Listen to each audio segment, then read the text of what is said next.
A week or so before my 10th birthday, I walked to the corner store with a $5 bill and picked up a jar of ragu for my mom.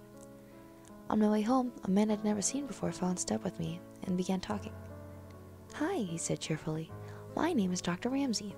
I'm a pediatrician. Do you know what a pediatrician is?" I walked along silently, not replying and fervently hoping that he would take that as a sign that he should leave me alone. Subtleties were not his strong suit, though, and he kept right on chattering. "Are your parents looking for a pediatrician for you? Of course, you're almost a big girl now. You'll be needing another kind of doctor soon, won't you? That's okay, though. They can still bring you to me until then. What's your name? You have beautiful hair. I was just on my way to get some suckers for the candy jar in my office. Do you like suckers?" Thankfully, we were nearing my house, so I ran forward, up the back steps, and into the kitchen door. I didn't know it then, but that was the beginning of a very long, very scary ordeal. It didn't take long after that for Dr. Ramsey to begin showing up. At first, it seemed benign enough, at least to a kid. He would drive by nearly every day, smiling and waving. I told my mom, who said maybe he was on his way home from work. But then the phone calls began. My dad called me into the living room and sat me down. He asked me about the day Dr. Ramsey followed me home and asked if I had talked to him. He said that I wasn't in trouble, but that I needed to tell him the truth. I told him what I know, and he asked if I was sure. Could I be forgetting something? I told him everything I knew again, and he frowned, and then asked, "Then how does he know your name?" I didn't know. It turns out, that's not all he knew. He knew my sister's name as well. Pretty soon, neither my sister or I were allowed to answer the phone. He called several times a day. At first, neither of us knew what he was saying. Then, one night, one of my brothers told us that he was telling my parents he was going to hurt me, and later my sister. Things got complicated after that. My dad had called the police, but this was before there were any stalking laws, so there wasn't a lot they could do. They told my parents to call back if he tried anything. My dad then called a friend of his from back in the day who happened to be a cop. For the next month, my dad's friend escorted me to and from school. Suddenly, life as I knew it came to a screeching halt. I couldn't walk to school alone, I couldn't play outside, I couldn't walk to Super America. It's sort of like a 7-Eleven for those of you who don't know. When access to me was completely denied, things escalated. It was around this time that he began threatening my sister as well. Then, one afternoon, my sister, two of my brothers, my mom, and I were in the kitchen. One of my brothers saw a glimpse of someone in the garage. They'd seen him too. Dr. Ramsey came bolting out of the garage, my brothers chasing after him. They ran all the way to Cherokee Park, where he lost them in the trees. My parents called the police again, but nothing came of it. The only information they had was a description and a name that was certainly fake. A couple weeks later, we woke to find our dog hanging from the side porch. She was a gorgeous saddleback German Shepherd, born the same day I was. We were all devastated. The cops said there was no evidence that it was him, and they ruled it out accidental. But nobody believed that. His phone calls became more informative in the meantime. He would talk about who was home and who wasn't. If my brother would say my dad was home, he would tell them who was really in the house.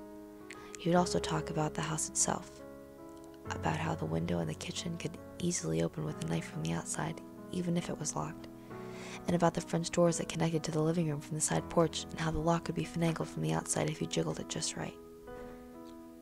That night, my dad put some carpenter nails at the bottom of the French doors until he could get a new lock ordered.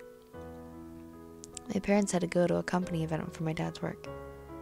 My older brothers were at Saints West roller skating that rink. My sister was on the phone with her best friend. My little brother was on the floor asleep. I was watching Devo on the midnight special with Wolfman Jack. It was late.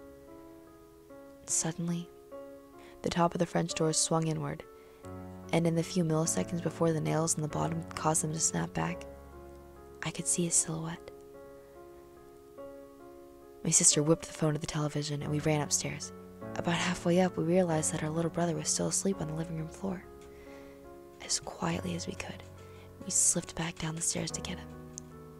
We all went into our bedroom and didn't turn on the light. This way we could see outside.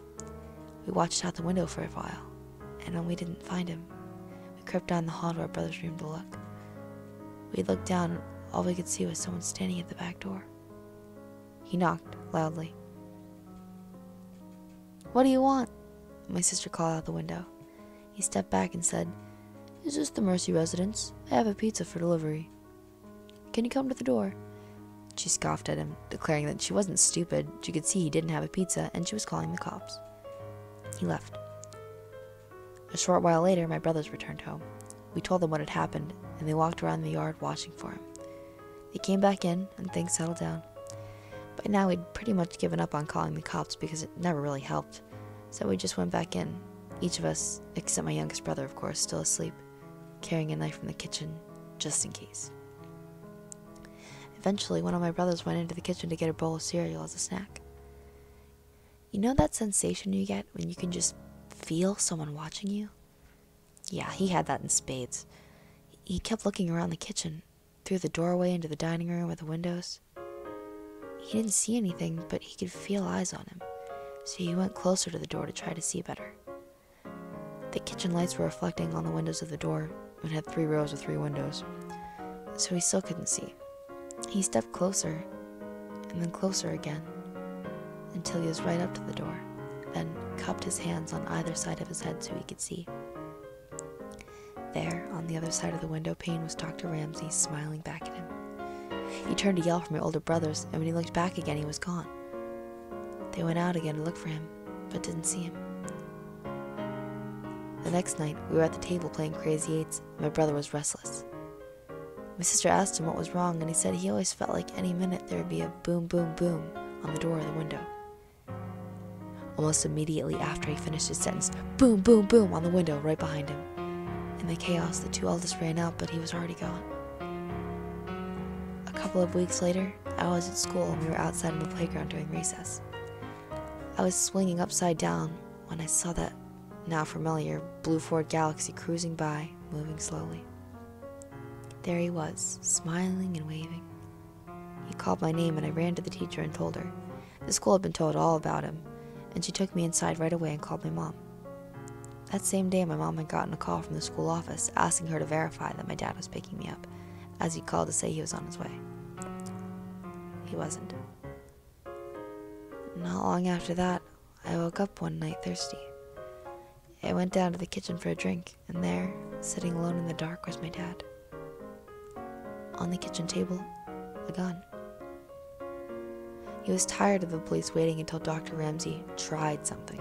He was tired of his children being terrorized, and he was tired of being afraid every time he left for work that something bad was going to happen while he was gone. I sat with him for a while, watching, before he sent me back to bed. These events, and many more, took place over a period of around 18 months or so. Then, as suddenly as it began, it was over. He had vanished from our lives. The phone calls, the drive-by with the creepy waves, everything. For a long time, during and after the Dr. Ramsey days, I would have a recurring nightmare in which I would wake up to find him standing over me as I slept. It took a long time before I felt like a kid again. I found out years later that when he was calling, Dr. Ramsey would tell my parents he was going to rape and kill me, and later my sister. And there was nothing they could do about it. I don't know what happened to him when he disappeared. I don't know if he was in a car wreck, locked in prison, in a coma. But sometimes I wonder if the wait ended for my dad when he was sitting in the dark kitchen that one night. I don't know, but I'm not sure I want to.